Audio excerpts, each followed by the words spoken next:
नमस्कार जय जगन्नाथ। यदि बहुत कष्ट अच्छा बहुत कष्ट जिते जहाँ कले भी किसी सफलता मिलूना तेज निजे सर्वशोधी स्नान करेंगे। सर्वशोधी स्नान अर्थात ब्रह्मजष्टि मुरामांसी जटामांसी मुथा बेणा कला हलदी हलदी ये सब मिसिकी अनेक गुड़ाक आउ रही अरख चेर ये सब मिसेकी गोटे प्रस्तुति हुए जहाँ आम सर्वशुद्धि ग्रह शुद्धि कही था। ग्रह मान प्रतिनिधित्व कर पदार्थ राशि ये सब मिसेक स्नान करेंगे। स्नान करने पर चामेली तेल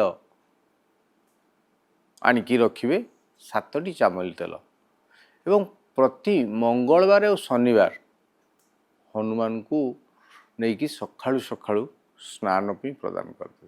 आपन जीवन जिते दुख कष्ट अच्छी जंत्रणा अच्छी शत्रु वृद्धि होची सबुठ मुक्ति करंतु। यही महाउपाय रुहंतु खुशी। जय जगन्नाथ।